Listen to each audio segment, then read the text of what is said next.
And so he said, he came up with this test. He said, okay, from now on, my company is going to operate by the four-way test. Hello, guys. Welcome back to another episode of Young and Successful. Today, we have the absolute pleasure and the fantastic opportunity to have here a special guest, someone that we have been looking forward to having the podcast, someone that is honoring us with your presence. His name is David Williams. He is a real estate professional for over 45 years, and we're going to have him on the podcast for this episode, and we're going to be asking a couple questions. We're going to be learning a little bit more about who he is, what he does, and some of his advice, not only as a real estate professional, but also as a person. Mr. Williams is his age is 88, guys. He is a very wise man, for many years of experience. So we'll not just be learning from his professional life. We're also going to be learning from his overall just personal life. So thank you very much for being here, Mr. Williams. How are you feeling today? I'm feeling fine, but enough of the bull crap. Okay. I'm just here. Enjoying being here. Awesome. Thank you for inviting me. No, thank you. Awesome. Thank you very much. Glad to have you, Dave. Again, it is a fantastic opportunity. It's a fantastic, just an honor overall having you here. And I'm pretty sure we're all very excited to talk to you. And we all have a lot of questions and a lot of, Definitely. Go to it. Yep. So to begin with, I guess I'm just gonna have you introduce yourself a little bit. Can we know a little bit more about who you are Sure. and what you do? I am, you said I'm a real estate professional. I started as an engineer, studied at the University of Toronto. 1957, I graduated, and lived in, actually I was a geological engineer, so that after working up in Labrador and getting my fists frozen, I luckily was given a job down in Brazil, where I was there for 5.5 years, thoroughly enjoyed it. Worked in 15 of the then 21 states of Brazil. I was chief geologist for Union Carbide at age, 23, I think. We had 6 teams going throughout Brazil. It was just a fabulous job. When Brazil started to go politically to the left, Right. pretty far left, in fact, Union Carbide decided to cut our budget, Right. and so that we decided to set up our own, with the little money that we still had. We actually bought 2 properties and started mining on a small scale, but enough to keep us going.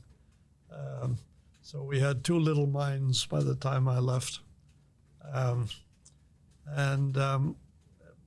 I can talk for a long time on Brazil. It was just lovely. So you are someone that has traveled a little bit through Latin America, or just specifically Brazil? It was Brazil, but yeah, and but all over Brazil and Right. a little bit in Uruguay. And you said you were a geological engineer. Correct. Can you tell us a little bit more about what type of profession that is? I know what geologically means, but what can you get into some details as to what it is? Union Carbide is manufactures batteries mainly, although many other things. But so we were looking for the raw materials for the batteries, Right. Things like tungsten and manganese, and Brazil is such an enormous country. It's actually bigger than the 48 states of the United States, not counting Alaska. So we got to, and we were looking for many different types of minerals. It was just a great experience. Right. And so when we're talking about your profession, what made you pursue a career in what would be geological engineering? What sparked your career? I'm an outside person. I just love walking in the bush. I grew up in Jamaica in the West Indies, and I just with a slingshot in my back pocket, and Right. we'd we'd go walk through the bush and just have fun. Right. We'd go into every little cave we could find, and Right. it was Right. that's how we grew up. You took a natural inclination. I happened to have my geology. next door neighbor was a geologist because Jamaica at that time was the largest producer of aluminum, or the ore of aluminum, which is alumina, and bauxite as the mineral from which alumina is produced. So having a next door neighbor who became my, he's a big time geologist. So from then, age, what was that, 9 or 10, I Right. decided I wanted to be a geologist, and I went up to boarding school in Canada at age 11, and actually I was. So from someone that turned a career from geology into what would be a massive, really well profitable real estate business, what made you take that turn, from your profession in geology into getting more into what would be the real estate business? That's a good question. When I came to the States, after working in Jamaica for several years, we had bought some properties in Jamaica and enjoyed that. But I had been reading, books on how to make money in real estate, and so when we arrived here, I had also been into. I got involved with in my little town of Mandeville, Jamaica. I became when we first came back to Mandeville.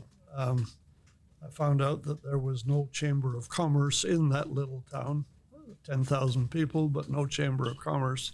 So I founded a chamber of commerce and was invited because of that to join another club that was just starting there called the Rotary Club.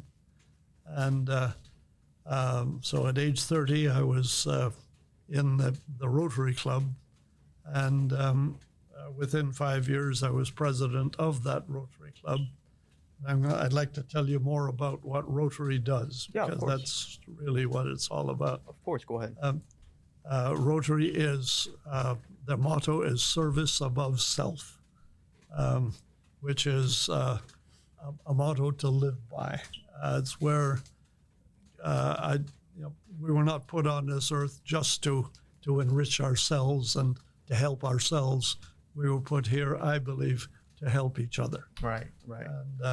And I found that by getting into Rotary and being able to help each other, we've just been able to we've had a very enjoyable and full life. And one day I'll tell you about some of the projects that we did. It would just, blows my mind anyway. Absolutely. And it's just made my own life so much more meaningful, knowing that I was helping thousands of other people Right. by the projects that we were able to do. Right. I know one of the questions that you asked us before we started the podcast, you just naturally asked us, hey, I would like to know what is the reason you guys are, creating this podcast and you guys want to drive this into the general public. And now that you mention it, I think a big factor of why we're creating this podcast is to help other people too. Just to put some information out there, just to maybe try to advise some people and to learn from other people as well. So that I think goes with the motto of the organization that you were just talking about.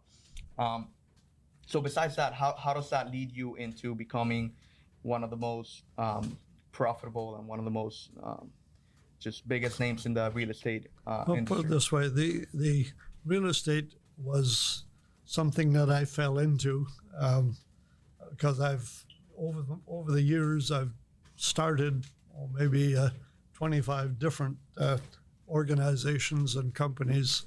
Many of them did not do all that well, but then if you don't try, you'll never know. Right. So, but as a result, we were able to over the years, help many people, and through various things. This is one of the things that I wanted to bring up. I've already given a copy to my friend Ali here. Mm-hmm. I found it. Actually, I was given this copy by my first son, who was rising up, and he was a civil engineer who had been working for Bechtel contractors. They're the biggest civil engineers in the world. And my son had been given this book by his boss. And after reading it, he sent me a copy as my Christmas present. And I got to tell you, it is, if you haven't read it before, it is the best book, probably even better than the Bible. Awesome. In that it helps everyone to how to do the very best for themselves, Right. and live the very best life. For those of you that can't see the title clearly, this is the 7 Habits of Highly Effective People by You should zoom Stephen in, R. I think they'll be able to see. Yeah. So if you guys can look at you guys are probably going to be able to see this book. I'm so glad you brought it up because it's the book that I've been reading for the past week. All right. I got into the first chapter, which speaks a little bit about being proactive. Yep. Taking action and The first habit. and taking responsibility. And that's just pretty much as far as I've gotten. So I'm not really all the way through the book, but I mean that first chapter really captivated me and kind of took me into what the spirit of the book is. What can you tell us? What are some lessons that you learned from this book that young people can learn by reading this book? Well, the name of the book is The 7 Habits of Highly Effective People. And that's the key. If you want to be effective, at least know how to do it. Right. And I found it so great. As I said, I've had a series of different jobs over the years. And over the years, I've bought and given away at least 40 different copies of the book. And so I brought this one for any one of you guys. You already have one. I do. Awesome. So this is for you. He's got one too, so you can have that. Right. And So- after you're done, Right, we're gonna be sharing it around. We're gonna be passing it around. Thank you so much. We really appreciate this. I've gift. read it at least 40 times myself, because every time I read it, something else comes out at me, and Right. wow, you got to stop and think about it to be able to practice it. Yeah. So I wanted to jump in a little bit. For those of you who don't know, my name is Alejandro. I haven't gotten the chance to speak yet, but I think out of all of us here have had the pleasure of spending the most time with David Williams. This guy's an impressive man, an impressive entrepreneur, an impressive human being overall. And yeah, we've shared a lot of memories together. We've talked about a lot of things, a lot of conversations, and he's one of my mentors. For those of you who don't know, he's one of the people that I look up to the most. And because of him, I've read over that book twice, and I love always to just come back with the ideas that I've learned from the book. And every time we're working together, there's always somehow, in some way, shape, or form, the book always comes up. And for example, let's say we're, doing something, and then I say, David gets an email about something very trivial, something that doesn't matter. There's a lesson in the book that talks about the circle of interest and the circle of concern. Is that correct? Yep. Yeah. So basically the idea behind that is that for you to be effective, you have to focus on the things that are of your concern. If you cannot impact a certain thing, you should not be focusing on that thing. If you cannot have a direct impact on something, you should not be focusing on it.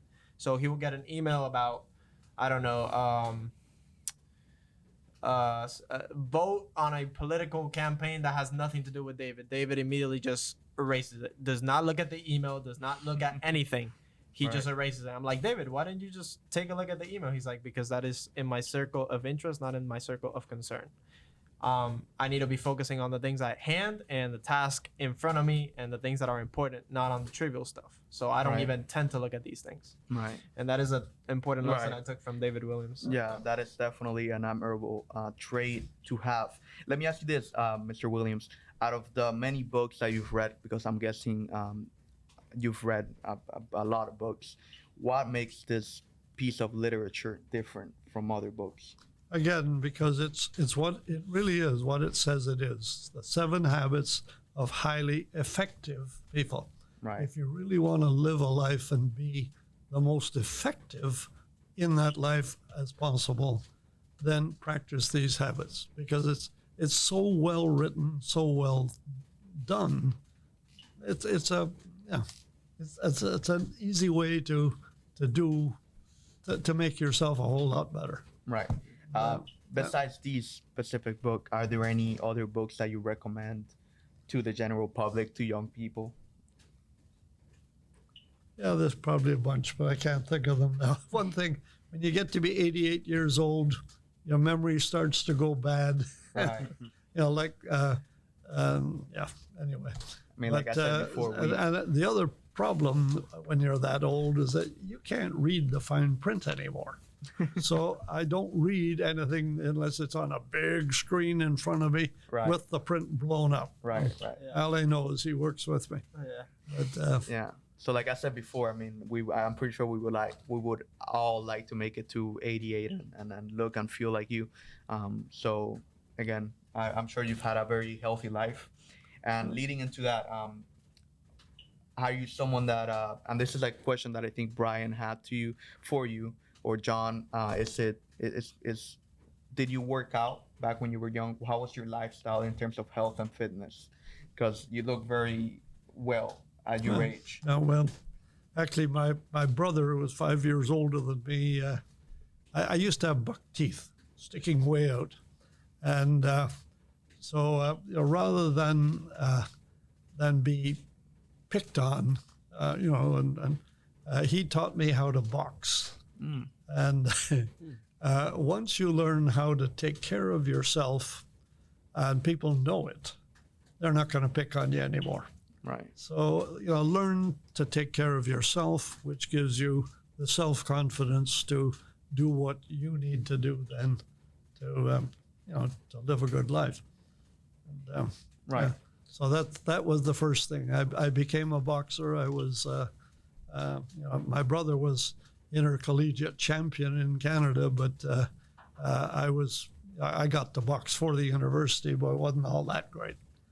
Right. But I mean, you got the hang of it. You no, learn how to exactly. defend yourself. I can. Right. You can. I'm not afraid of anyone. Right. So, Man, that sounds great because the same reason that you learned boxing in the first place, you were getting picked at, you kind of learned it in a way of self-defense. And I myself, since I was 7 years old, I actually learned jiu-jitsu, boxing, and wrestling. My dad put me in all 3. And one day I actually asked him, like, oh, how come you put us into this sport and not like basketball or football like the other kids? And my dad always said, for self-defense. Yep. You never know who's out there. You never know who you're with. And nowadays, you always have to be able to self-defend yourself and even defend other people that you care about. Yeah.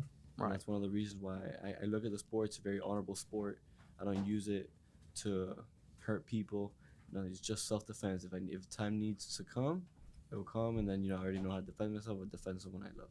Right. Right. And not only that, but the sport could also teach you a whole bunch of other stuff like dedication, consistency, and 100%. Just a whole bunch of other stuff that can contribute to your whole life, and to your grind and everything. And I've especially my grandchildren. 2 of them now have. One of them was being picked on by the kids in his neighborhood, and so I suggested to my daughter that maybe he should go to martial arts or something like that. He did, and it made all the difference for him. So it's Right. well worthwhile. Right. I think it's a consistent pattern across everyone who learns martial arts. If you're someone who is struggling with specific cases like this, then I would say take Mr. Williams' advice and enroll yourself into some martial arts. So we are not hitting the 20-minute mark, so we're going to take a little break to check on the cameras and make sure that everything's still in place. And after that, we'll be right back. So thank you very much, guys. We're going to take a small cut here. Bye-bye. Welcome back, guys. We just had a little cut there to check on the cameras. Everything seems fine.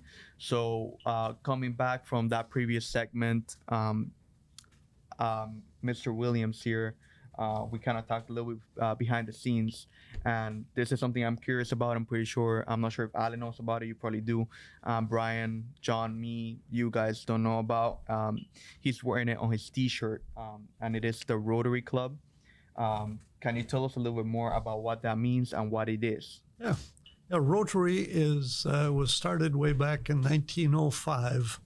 It is now has been the largest self-service private volunteer service organization in the world. 202 different countries, 35,000 Rotary clubs in many of the communities throughout the world. It's just, and the service, at least the motto of Rotary is service above self. The idea originally was that we picked members of in each community. Member would be the guy that's in the best plumber, the best electrician, the best carpet salesman, the best furniture guy, the best, in other words, business owners in the community who are movers and shakers themselves. They own the businesses of each community. And we used to get together, like our club, the Pine Cutler Ridge Club. I was president of that in 1981, 82.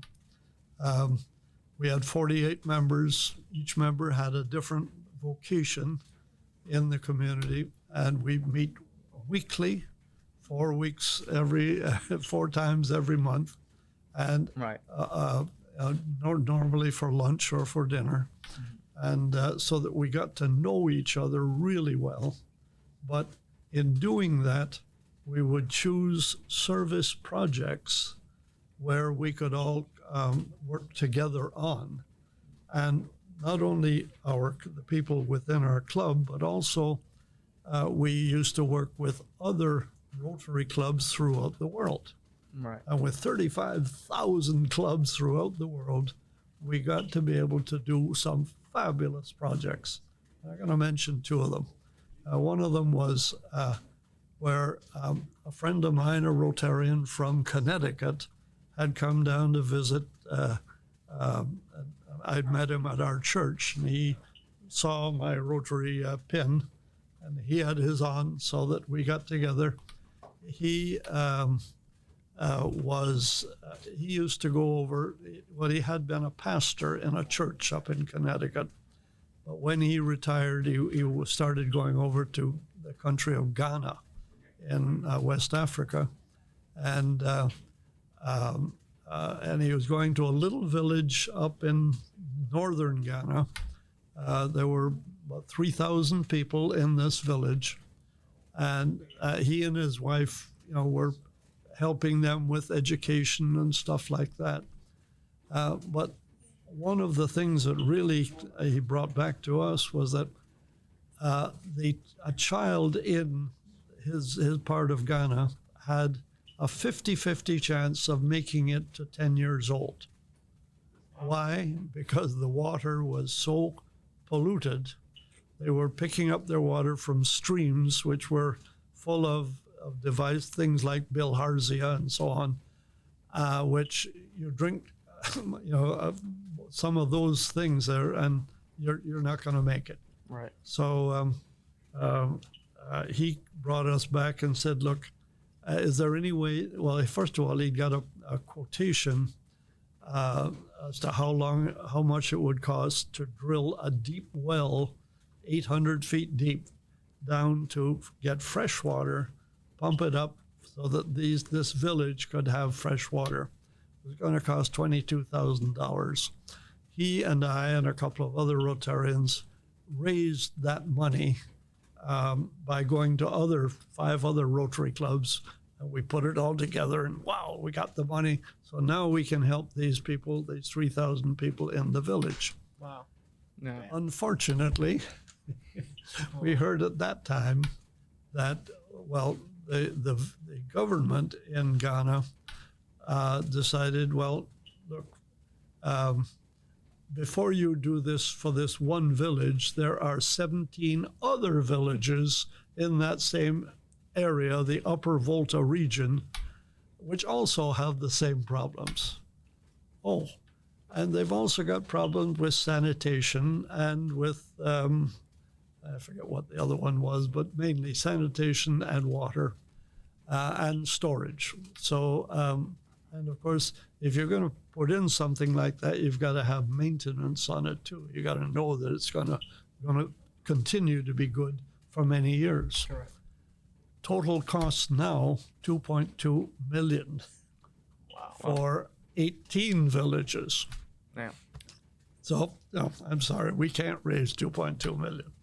So then we heard that the Rotary Foundation and Rotary International itself had made an agreement, and this is out of the blue, we hear this, that they have made an agreement with USAID. Each one was going to put $2.5 million into 3 different countries, and one of those countries that they had chosen was Ghana. Wow. There's got to be some wonderful things. And this happened at the same time. So my friend who was over in Ghana at the time got the engineer to send back a 100-page report, which we were able to get to the Rotary Foundation personnel up in Evanston, Illinois, and our 18 villages became part of a bigger project for Ghana, and within a year, all 50,000 people now in the Upper Volta region, in the 18 villages, had fresh water, storage containers, pipes, which the villagers themselves had laid, and maintenance, and Wow. 50,000 people we were able to help. How can a little guy like me ever help 50,000 people if it weren't for something like Rotary? Right. And so this is why service above self turns me on. I mean, if I can use my talents to be able to help 50,000 other people, my life has been of some benefit to others. Right. Hallelujah. Hallelujah, man. Hey, that's a really honorable cause. And Well, this is why service is so much more important than making money. right. Yeah. Of course. I love that. I love the way you think, David. Because I know you're a very successful guy, and I've been to your house. I go to your house so that we can work together. And honestly, you do not have the flashiest mansion. You do not have the best cars, but you do have a lot of spirit, and you have a lot of will, and you also have, let's face it, he is the business owner of one of the biggest property management firms in all of Miami-Dade County. So you by community property, you definitely have money. So you do not need to live in the place that you live. You could be living way better. You could be spending your money much more frivolously. You could be doing a lot of different things. Yeah, frivolously. We are very, very comfortable where we are. Yeah. Why are you going to spend your money on hotsy-totsy things when you don't need it? Right. We're very happy where we are.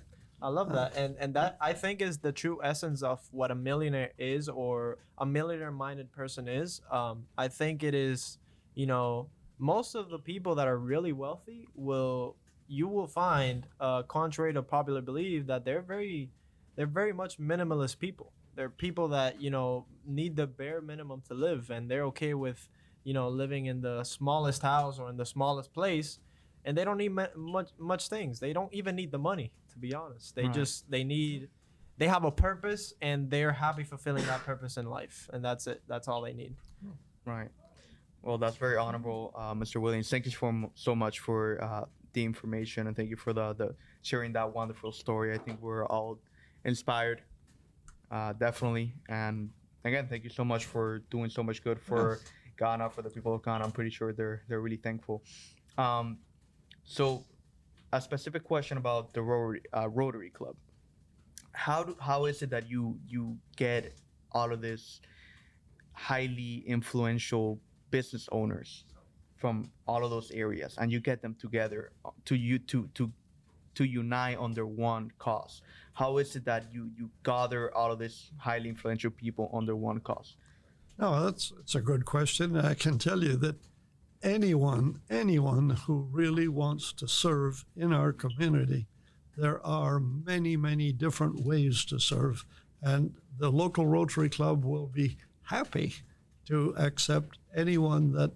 Yeah, it's going to cost. It costs about $1,000 a year to join, because you got to pay for your own meals and stuff like that. But the good that you get out of helping other people in a group together, because when you're in a group together, all working towards the same goal, and we have so many different projects in each club. If you have a chance to join a Rotary Club, and I can tell you right now, I'm inviting anyone here, if they want to join to serve.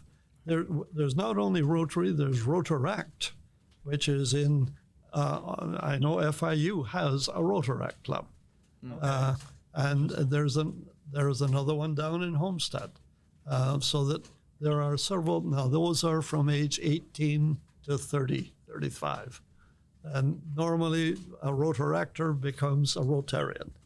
But I joined Rotary at age 30, so that anyone who has their own business or has you don't even have to have your own business, just want to serve others. Right. And can meet on a regular basis with other people who have like interest, you're going to really enjoy it. So Absolutely. Thank you so much for the invitation, David. Ali, you have a question you want to ask? Yeah, so I would like to talk a little bit about because I know the Rotary Club. Like I said, we've talked in private before, and the Rotary Club has this very, this very good message to it, this very good idea that they have. It's called the 4-way test, and I would like David to talk a little bit about it, and then I would also like to jump into the topic of the property management business, Right. what it was like to start that, Okay. and how the 4-way test has actually shaped the way we run the business and what we do, how we go about things. at every Rotary meeting, and I know in every Rotary Club I've been to, and I've been to many, because you're invited, if you're a member, if you're a Rotarian, you're invited to go to every other Rotary Club meeting too. But at each meeting, we recite the 4-way test. What is it? Number one, is it the truth? Well, first of all, it is the 4-way test of the things that we think, say, and do. Think, say, and do. Number one, is it the truth? Number two, is it fair to all concerned? Number three, will it build goodwill and better friendship? Number four, will it be beneficial to all concerned? And if you think, say, and do those 4 things when you take an action, you're going to have a great life. So every Rotarian lives by the 4-way test. So it's kind of like a philosophy. It's a way of life. I would like to ask, who is it that created this? Is it 4-step rule? The 4-way test. 4-way test. That's a great question. Actually, it was a former president of Rotary International itself who came up with this. he had his own company in Illinois that was failing, and but they used to manufacture pots and pans, I think, or something like that. And so he said he came up with this test. He said, okay, from now on, my company is going to operate by the four-way test. I want you, all of my salespeople, to get out there and tell people that is how we operate. Right. By doing so, his company survived and prospered, and well, he became a local Rotarian and eventually rose to be the president of Rotary International. Oh wow. So I just want to give a little message to the crowd, to the people listening to us, to the audience. You don't have to scam. You don't have to lie. You don't have to do anything illegally to go out there and become successful. And take it from one of the, like I said, one of the most influential people in all of Miami-Dade when it comes to the, the subject of real estate. He is a man that follows things as they should be and has gotten to a very successful place because of it. Right. So Let me tell you one story about the four-way test. Go ahead. There was a lady who was, I used to know 25 years ago because she was running a nonprofit downtown Miami, and which was doing great work for the local organizations in downtown Miami and Midway and such like that.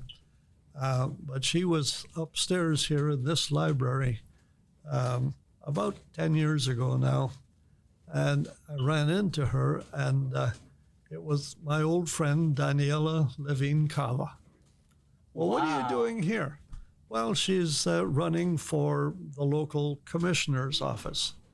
So I said, Daniela, would you like to join our Rotary Club? She said, I would love to join Wow. because of the four-way test. For So those, she became a member of the Brian Cutler Ridge Rotary Club. sorry to interrupt you, David, but for those of you who don't know, I did a project on her when I was in high school for history. She is, I believe, one of the top political under the She a senator? the Senate.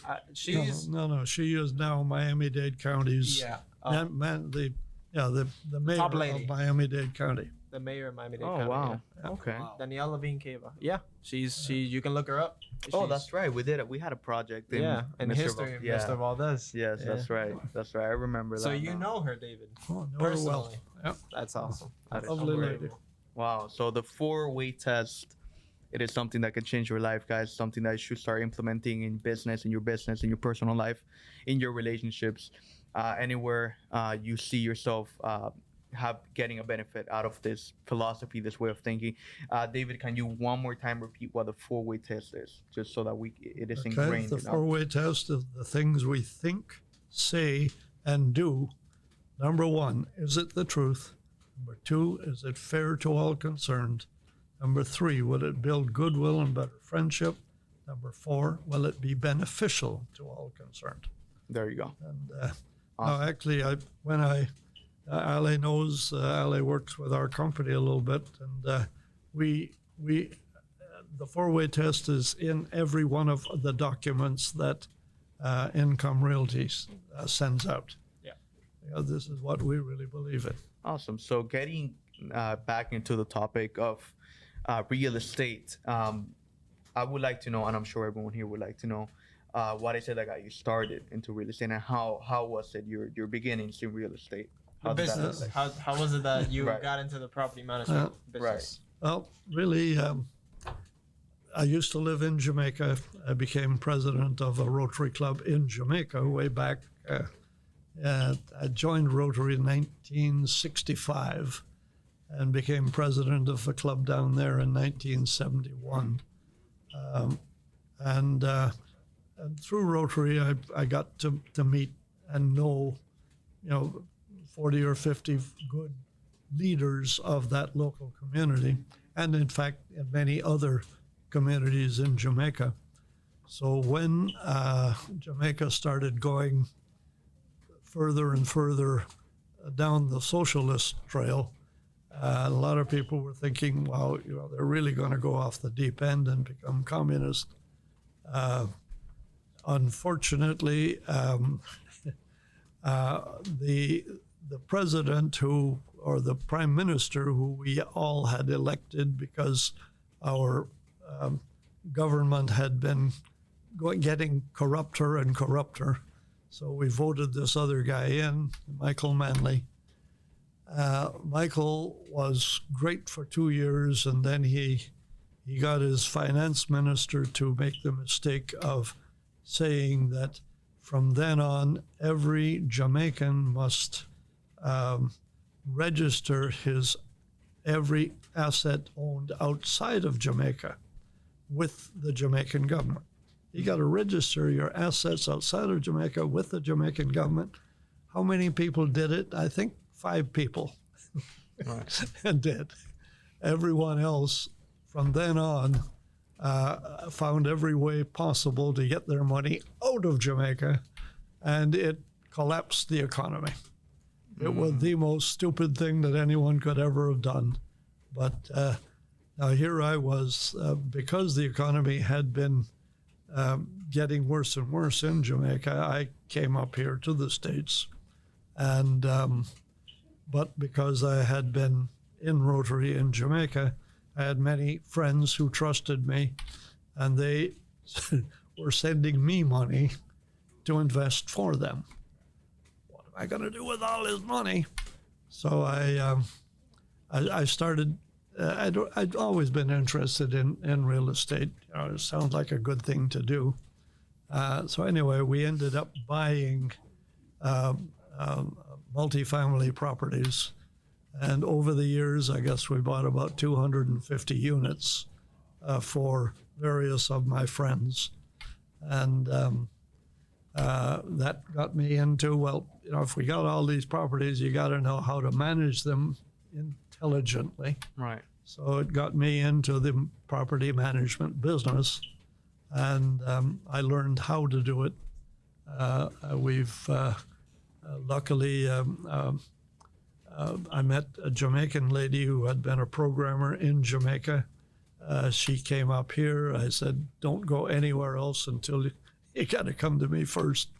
And so she is now the president of Income Realty, and she has made it the most systems-oriented property management company anywhere.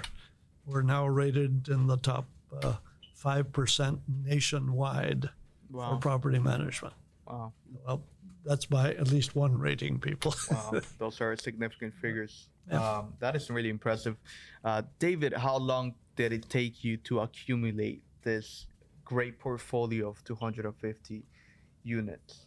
Well, actually, that was easy because the money was coming to me to buy the properties. That was simple.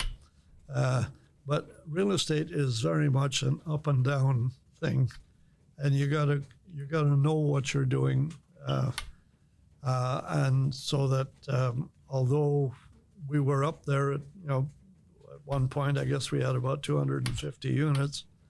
There were outside influences. The federal government that time in the 80s was cracking down on savings and loans associations who were the main source of mortgage money for that type of business.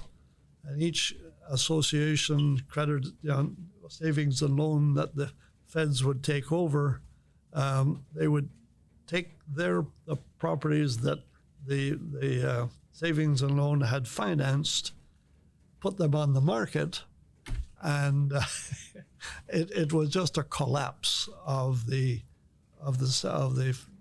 that whole thing there. We ended up having to sell all of our units very quickly. We did get out of it. I saved all of my investors, thank God. But that's why real estate is, you got to know what you're doing, watch it carefully, and don't be a gambler. Let me ask something, David. I really have this because I'm currently in the process of buying a property. And you're absolutely right. You have to do your numbers. You have to know how to analyze deals, and you have to know what a deal is and how it's going to make sense. You taught me that, actually. Yeah. You taught me how to run the numbers on a deal, and you taught me what to do before you go on ahead and buy one. So I want to go ahead and ask you, do you regret that? Do you regret, because a lot of people are scared to even begin. Do you think that it would have been better for you to never begin in the first place, or go through the struggle that you went through to get to No, this because place? you're always benefit when you're learning. And if you're learning things, well, what I learned is that, look, don't ever borrow too much money on a property, because if even though we were paying our loans on time, no problem, when the lender goes bankrupt, wow. Right. No, yeah. It means that all of his properties he's loaned on, they go on the open market and the values plummet. Right. So be very careful. Don't borrow too much money when you're investing in anything. Be careful. That's the income ratio. Make sure it's Yeah, exactly. it's And balanced out. if as long as your income, which are your tenants, in the case of that kind of business, your rents are enough to pay everything, all expenses, then you're safe. So, Right. So what would you say to someone who is trying to start, like Ale, with his first rental property? Because I believe you're trying to get into the rental property business. Yeah. What would you say to young people like us who are really motivated, really hungry to get out there into the market and find a deal? And I believe many of us have been put in this mentality, in this ideology that you don't really need to put that much money down. You could borrow most of it.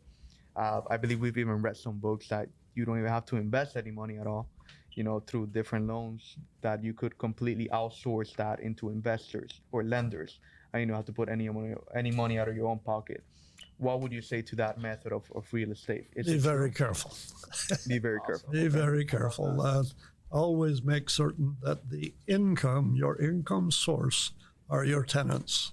Make certain that your tenants are paying enough to cover all expenses, Right. not only the loan, but also all of the other operating expenses as well before you buy the property. Right. So If you do that, then you can't go wrong. those would include taxes, insurance, maintenance, property management, Everything that you got to put money out on. So know the business before you get into it. So what percentage of your cash flow would you say you would need to set aside for those maintenance, for those extra, things you have to deal with? in the property? Actually, as long as you do your homework and know how much the income side is. So Right. before you buy anything, find out how much it can earn. Right. That's the whole key. Yeah. Find how much money you can earn from that property Right. before you put any money into it. Right. So If you know that, So it would depend. There's not like a general rule that you would say. Just It to depends give- per property. just to give a quick example for those of you out there who are a little bit interested in the real estate aspect, and for everyone here as well, the way that David pretty much explained to me how to do it was, let's say you have a multifamily duplex, right? And that duplex is providing you $1,200 each unit. So you add up those two units and you're getting $2,400 dollars a month from that duplex, right? Then you multiply that times 12, and that is your effective gross income. Is that correct? That's yes, yearly? right. Right. From that, you take off the No, you take off the 5% for vacancy and collection loss. yeah, right? you take off 5% of that. So based on that, based on those numbers, let's say 1,200 each unit, it's 2,400 a month times 12 is $28,800 a year. That's what it is. Then you take off 5% of that for vacancy and collection loss, and that will leave you with $27,360. After that is your effective gross income. Is that right? Correct. Yeah, Yep. that is your effective gross income. The other was just the gross income. This you have to start then subtracting all the expenses. So there's when you go into maintenance, which is typically First of all, taxes. Right, taxes. I was Taxes. gonna ask about that. Insurance is your next big expense. insurance. Then maintenance is your third expense, and utilities if you've got any of them that you know that are used there, and also of course if you belong to an association, you've got Right. the association fees. Right. All of those things. If you hire a management company to look after the property for you, you got to pay the management company too. Right. So you got 5 different things, big things that you got to look after first. And I'm guessing in the managed company that already includes the accountant, on the balance sheet and all Exactly. the finances. Right. Yeah. Okay. So after all that, after you get all the expenses, you get the net operating income. That is what it's called, the net operating income. Afterwards, you divide that by the interest rate that you're getting, and I believe you would get your purchase price. Is that correct? Well, actually, it's the net operating income. That's the money, the take-home pay kind of thing. Right. If you Take-home haven't pay. borrowed any money. Right. But if you're going to borrow money now, you got to know how much you can borrow. So first, before you figure on the interest, you got to say, okay, how much is the price, your net operating income as a percentage of what they're asking for the property. Right. So if they're asking $100,000 and your net operating income is, let's say, $7,000 every year, so that's 7,000 over 100,000. That's 7%. Right. That looks pretty good. 7%. Would that be But- debt to income ratio in that case? That's the what's cap called rate. the capital. Yeah, The cap rate. the cap rate. Okay. So similar. that's 7%. But Okay. if you got to go out and borrow money now, and the interest rate for commercial loans is 8%. Mm. Whoa! Now you got to.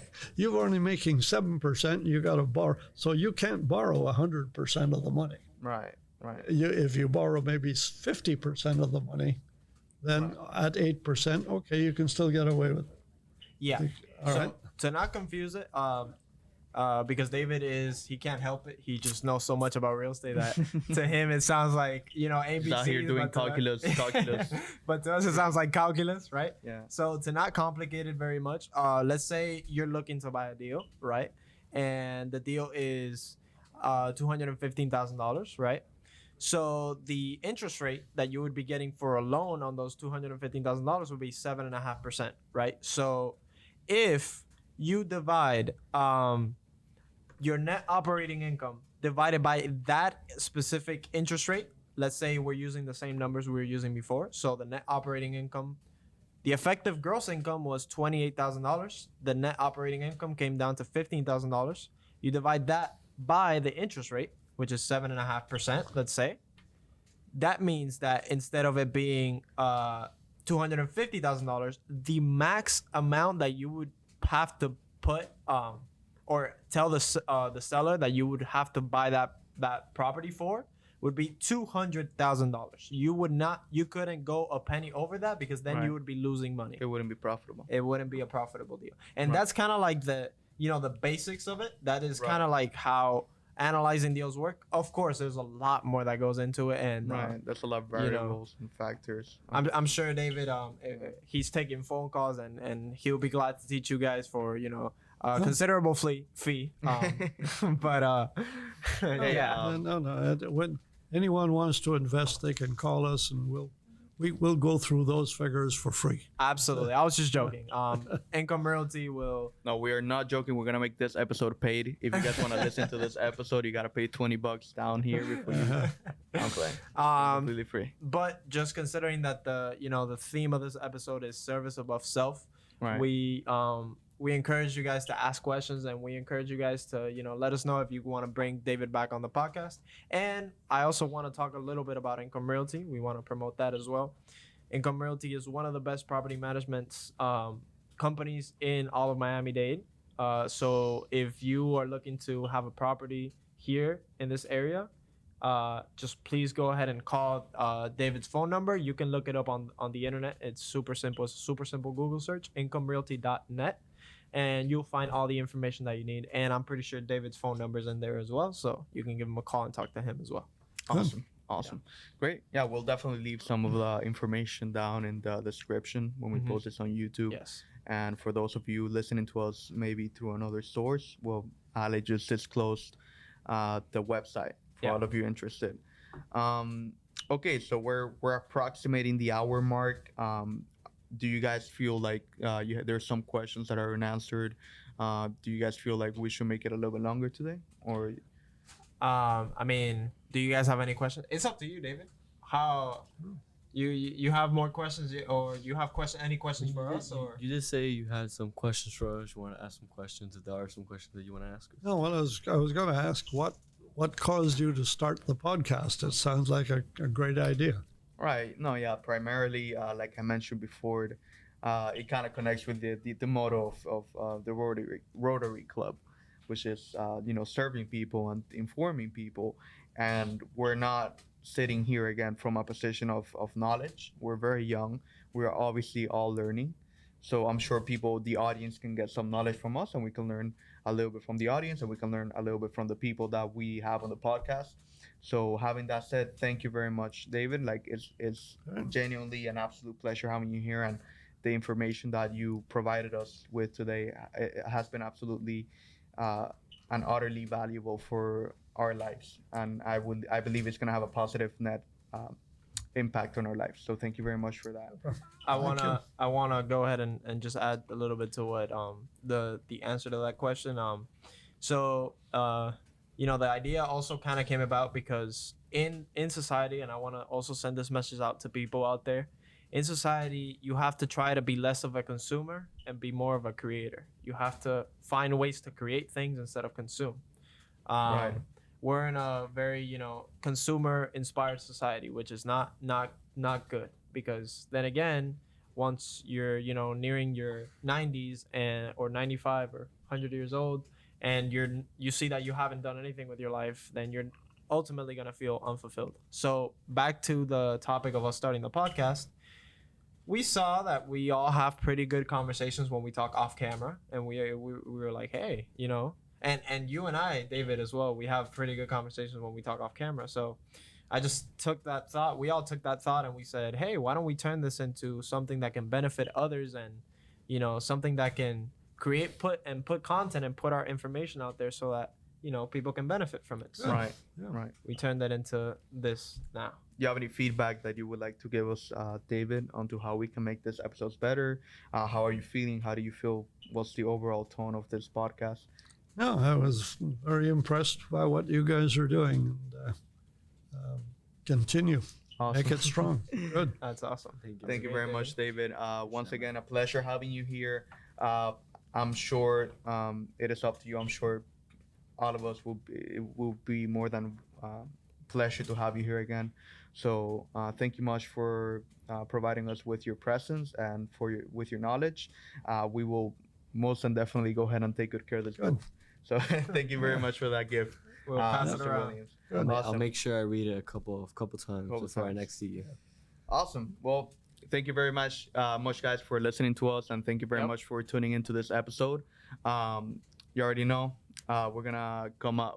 We're doing an episode every week, so whenever you guys are watching this, we're gonna have an episode next week. So thank you very much for tuning in, guys. Thank you very much for joining me, and that will be all for today. Thank you very much, guys. Thank you. Thank you.